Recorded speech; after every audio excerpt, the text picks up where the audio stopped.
We live in a culture in which losing is the enemy. We go to workplaces where everyone is battling for the boss's favour in the next promotion. Or we stay at home where the battle for the Legos is just as fierce. We fight to have the best stuff. We fight through traffic. And when we finally look at each other at the end of the day, we fight. Because we've been trained to do nothing else. In the worst of cases, we grew up fighting for our very survival, both physically and emotionally. But even in the best of situations, we found ourselves trying to win the competition for our parents' attention and approval, for our peers' acceptance, and for the validating stamp of a world with one message: win. But Christ calls us to do most things backwards from what the world and our flesh are telling us. That's why if marriage is going to work, it needs to become a mutual and reciprocal contest to see which spouse is going to lose the most. In marriage, losing is letting go of the need to fix everything for your partner, listening to their darkest parts with a heartache rather than a solution. It's being even more present in the painful moments than in the good times. It's finding ways to be humble and open, even when everything in you says that you're right and they're wrong. It's knowing that your spouse will never fully understand you, will never truly love you unconditionally, because they are a broken creature too, and loving them to the end anyway. Love is for losers, for those willing to put themselves second. Love like Jesus. Choose to lose. Hey, good morning. Thanks for joining us today. We're excited that you got up and got out and you're here with us. We are in week 3 of a 4-part series called Love is for Losers. You know, some of the things that we've discovered in this series is that it doesn't matter if you're single, if you're dating, if you're married, if you're divorced, or if you're widowed. Love is hard. Love is hard. It's difficult. You know, in week 1 of the series, Pastor John, he talked about how we all tend to fall prey to the Disney fairy tale story. That from the time that they were little kids, we're taught these Disney fairy tales, and you have the gallant knight or prince that is going to search for the princess or the damsel in distress. And for real, what kind of lesson are we teaching ladies if we're teaching like our little girls that you're a damsel in distress? Sorry, side note. But all you ladies, you're supposedly these damsels in distress that need to be saved. And so we go out on these journeys to cross the moat and scale the walls of the tower or whatever it is so that we can find you. The one person that is our true love, that is our soulmate, or whatever that particular story says that we're supposed to be. And we have some little hardship that we fight through together. And we make it through this thing, and because of that, now we get to live happily ever after. We hear these stories over and over and over again from the time that we're little kids. And so by the time we grow up, and it's time to have boyfriends and girlfriends and things of that nature, we've bought into it. We believe that it's true. We believe that relationships are there to make us happy. Because if we're going to live happily ever after, what's a key part of living happily ever after? You have to be happy, right? And so we think that that's what our relationships are there to do. They're there to make us happy. But there's some problems with this way of thinking. You see, when we're focused on being happy, when we're focused on happiness, that means we're focused on ourselves. You see, happiness is a selfish thing. The Bible teaches us not to be focused on happiness, but to be focused on love. To put love before happiness. You see, happiness is about what I can get. Happiness is about what you can do for me, but love is about what I can give. And as we look at happiness, happiness very rarely ever equals love. But love can almost always bring happiness. The truth is, love equals sacrifice. You know, we think we know what that means. We think we know what it means to sacrifice. I'll be honest with you. I fall victim to this sometimes myself, to thinking that, I sacrifice. I sacrifice for the relationship. I get up and I go to work every day. And I work hard and I bring home the bacon. It's 1952 all of a sudden. I sacrifice for my family. I bring home money. And I'm nice to her. I don't scream at her. I don't beat her. I let her paint the walls whatever color she wants, and that's my sacrifice, right? That's not. Apparently that's a lot for John. We're sorry, Renee. In this series, I just feel like I need to give you a hug a lot. It's okay. Group hug for Renee after the service. In Ephesians chapter 5, it says, follow God's example, therefore, as dearly loved children, and walk in the way of love, just as Christ loved us and gave himself up for us as a fragrant offering and sacrifice to God. You see what true sacrifice is? Sacrifice equals giving yourself up. What does that mean? Well, let me sidetrack for a minute. You met somebody at one point in time and you clicked. You had this connection. And you loved spending time with each other. You loved the way that it felt just being with each other. And maybe if your story goes anything like mine and my wife's story goes, at that point in time when you first met and first started hanging out and really enjoyed each other, you were young and broke. Maybe that's part of your story. That was ours. And, you had to be creative. And basically, if you ever hear anybody say, well, yeah, when we were younger, when we were first dating, we were creative. What that really means is you're broke. And you had to be cheap. Like you had to come up with ideas that were cheap or that were free. And so you would do like walks around the neighborhood. Or you'd go to the park and swing on the swing set. You would see what museum has free or $1 admission so that you could have something to do together because you were creative. And back in those days, nobody could put any rules on your relationship. You see, your relationship, your love, it was yours. You made the rules together. You decided things together. You were partners. You were teammates. You took on the mantra that it's us against the world. I wonder, does it still feel that way? Does your relationship still feel that way today?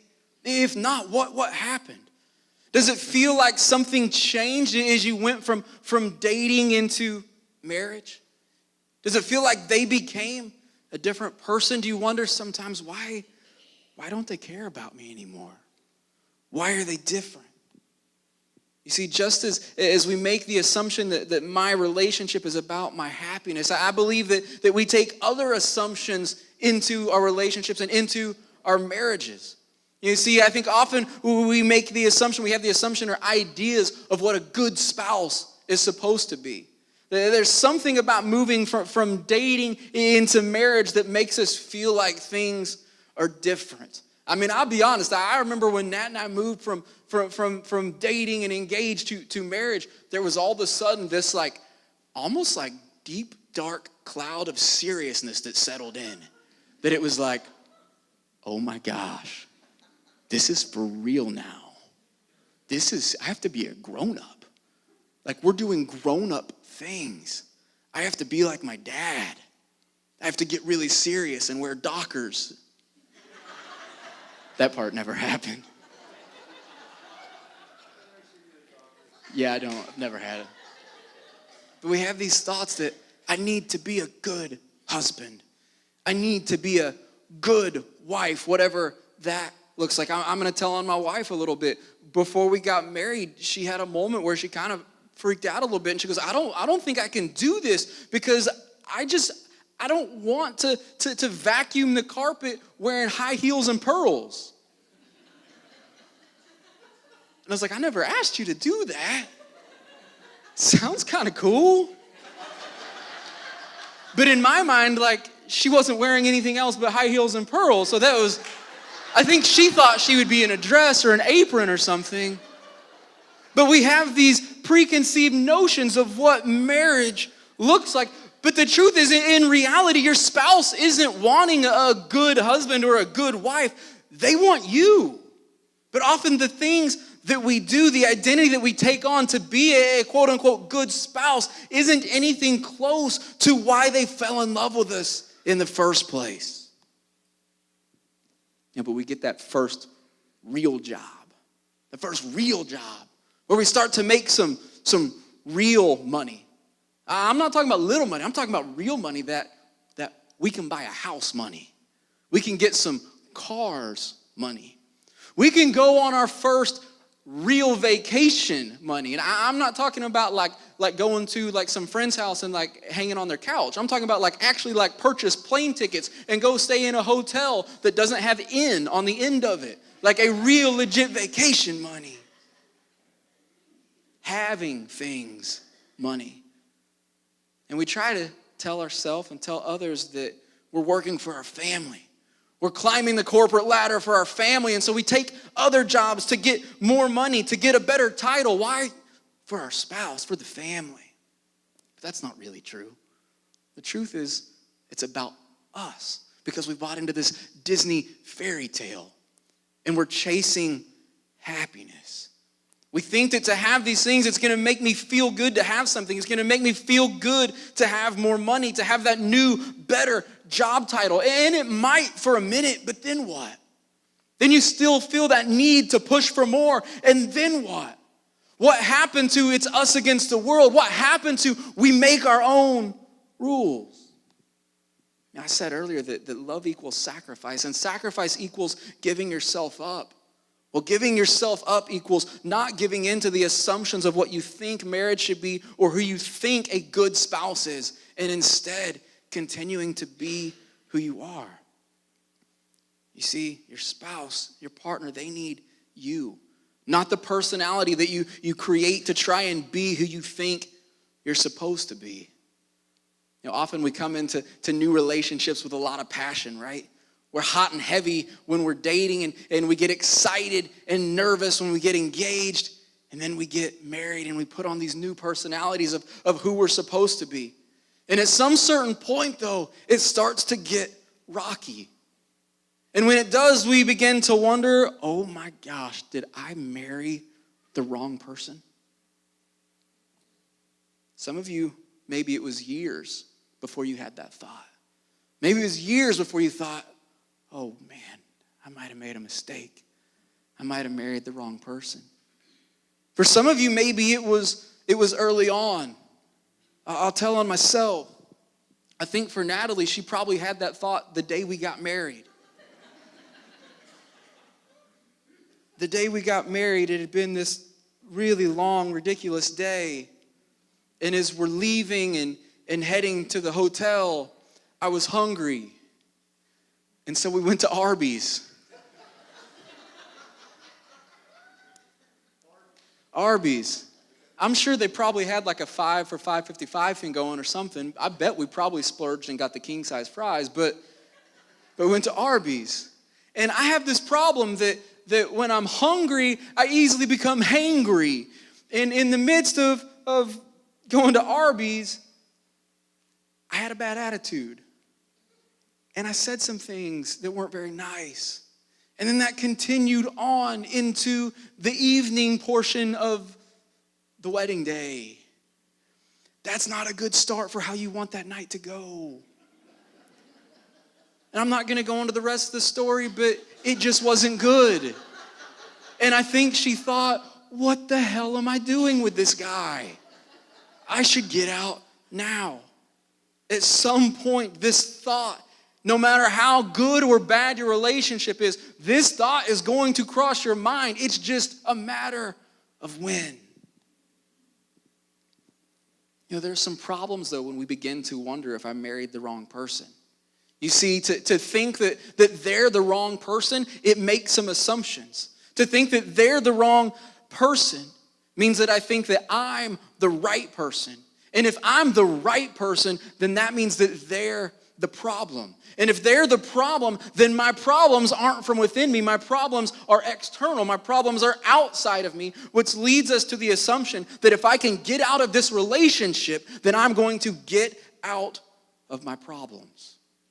In the book of James, chapter 4, verse 1, it says, "What causes fights and quarrels among you?"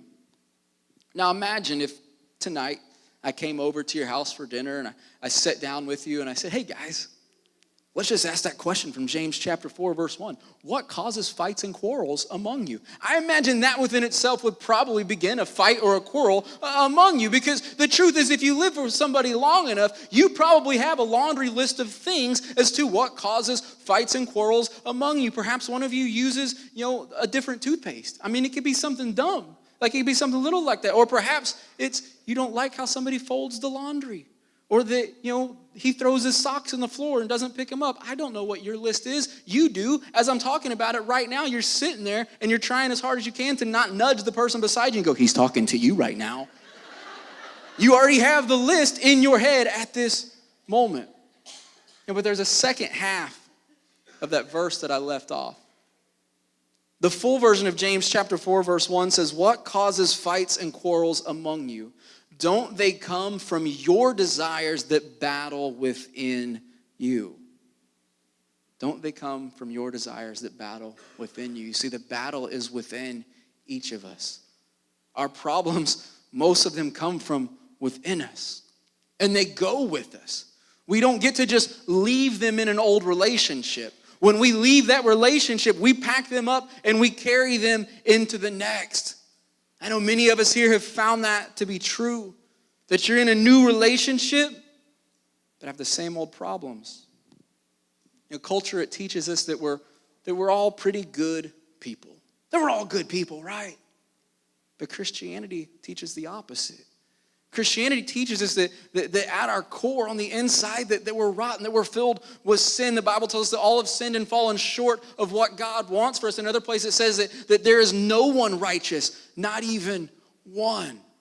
And as we enter into a marriage relationship, what we see is that marriage magnifies the problems that we have within us. And all of a sudden, our minor character flaws become major issues. You see, marriage is a mirror that reveals what's already there. And we bring these things into the relationship. They don't just show up. They're internal. We bring them along. There's going to be conflicts in our relationships. There's going to be difficult and painful times. And when these happen, they're going to reveal you at your absolute worst. And in those times, it's an opportunity to either live into your worst, to live into the sin nature that we have, to live in the dark and hide, or it's an opportunity to ask the question, how can I change? In the book of Hebrews, chapter 12, verse 11, it says, no discipline seems pleasant at the time, but painful. Later on, however, it produces a harvest of righteousness and peace for those who have been trained by it. It produces a harvest of righteousness and peace for those who have been trained by it. Discipline is painful, but the pain of discipline equals righteousness and peace. You may be sitting there thinking, hey, this sounds nice, sounds cool, but I thought you said that week 3 we were talking about dating. You're supposed to be talking about dating. You keep talking about marriage. What does this have to do with dating? Everything. Everything. You see, the person that we are before we get married, the person that we are when we're single, the person that we are when we're dating is still going to be the person that we are when we walk into marriage. The problems that we have when we're single, the problems that we have when we're dating are still going to be the same problems that we're going to bring into our relationship. We often think of dating being a young person's game. But I want you to know that that's not the case. People of all ages date. I saw this headline right here in Corpus Christi this past week. It said, Garden Estates of Corpus Christi will host speed dating for seniors. No date on Valentine's Day, no worries if you're over 60. It's a pretty cool setup. So what they did is they did a little speed dating for people in this retirement center, and they had 5 minutes to go on a date with someone. And now, ladies, you got to stay seated and wait, and someone would come to you, and you had 5 minutes to spend with them, and then people would rotate.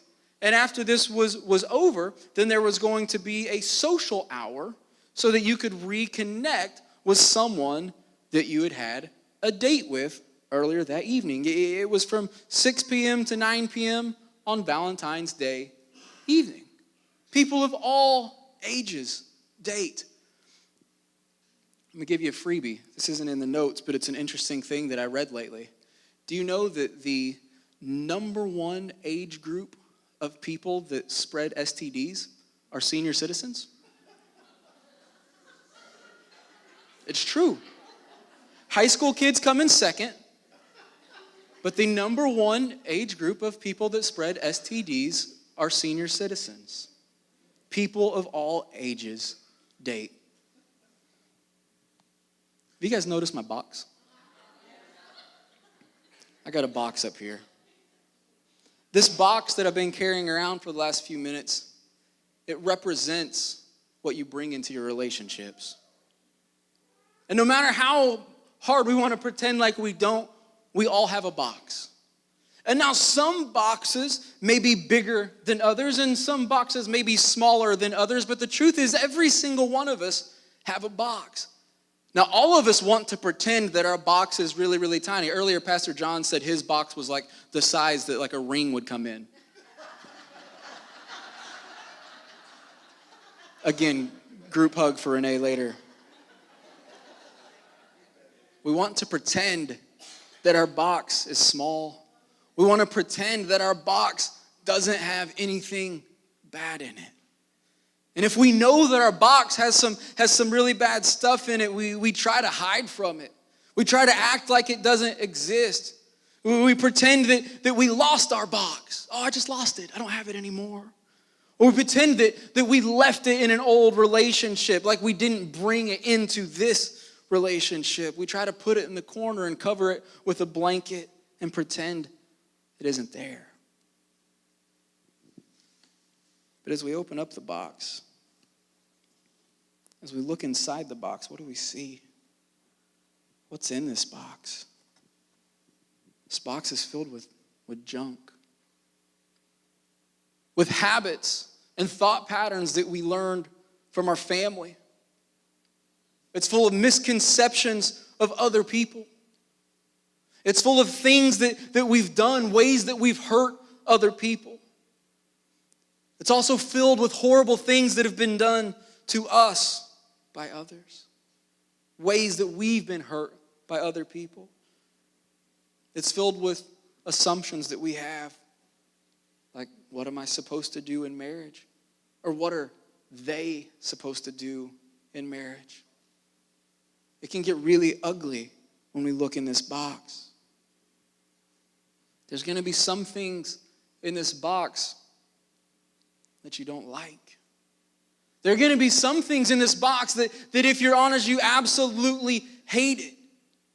This box, it very well might remind you of how much you actually hate yourself. I think when the Apostle Paul, when he looked in his box, he said this in the book of Romans, chapter 17. He said, I can anticipate the response that is coming. I know that all God's commands are spiritual, but I'm not. Isn't this also your experience? Yes, I'm full of myself. After all, I've spent a long time in sin's prison. What I don't understand about myself is that I decide one way, but then I act another, doing things I absolutely despise. So if I can't be trusted to figure out what is best for myself and then do it, it becomes obvious that God's command is necessary, but I need something more. For I know the law, but still can't keep it. And if the power of sin within me keeps sabotaging my best intentions, I obviously need help. I realize that I don't have what it takes. I can will it, but I can't do it. I decide to do good, but I don't really do it. I decide not to do bad, but then I do it anyway. My decisions, such as they are, don't result in actions. Something has gone wrong deep within me and gets the better of me every time. You see, we want to think that someone else is our problem. We want to think that this relationship is my problem, that they are my problem. That's true sometimes. It is true sometimes. Sometimes we partner up with people that aren't good and aren't good for us. And that's true.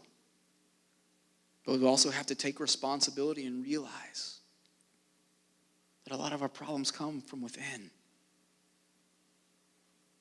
But we want to think that they are my problem.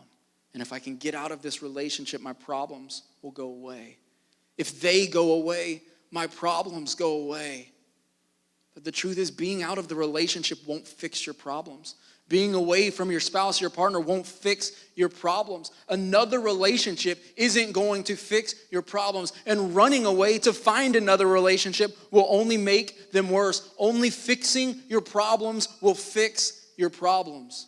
As Paul said in Romans that we just read, I obviously need help. Often we can't fix our problems on our own. We'll fall short and we'll fail. We need help. We all need help. What can help look like? Help can look like a few different things. Help can look like being honest with yourself about what's in your box. For many of us, we've closed this thing up. We pretend it's not there. We try to hide it. It's been many years, if ever, since we've opened it up and looked in it. Some of us, the help that we need to have is being honest about what's in our box. For some of us, we know what's in our box. And we need to be honest with our partner about what's in our box. We know what's in there. We just don't want them to know. Because we're afraid that if they know what's in the box, then they're not going to love us. They're not going to want us. That they're going to leave us. And we're going to be all alone. And that's not how the Disney story's supposed to end, right? I'm supposed to be happy, and we're supposed to live happily ever after. And so we're hiding what's in our box from them. So some of us need to be honest with ourselves about what's in our box. Some of us need to be honest with somebody else about what's in our box. And some of us, we may need professional help or counseling. Now, I know in the church world, that for years, there's been this stigma about getting professional help. And let me stand here in front of you as a pastor and say that that's stupid. It's stupid. At some point in time, all of us need help in dealing with something. You see, there's no shame in help. Shame comes from not getting help. You see, shame needs darkness to grow. Shame needs to be hid to grow. Shame needs to be covered up to grow. But when we can uncover these things, when we can bring it to the light, when we can begin to talk about it, when we can begin to get help, shame can't live in that environment.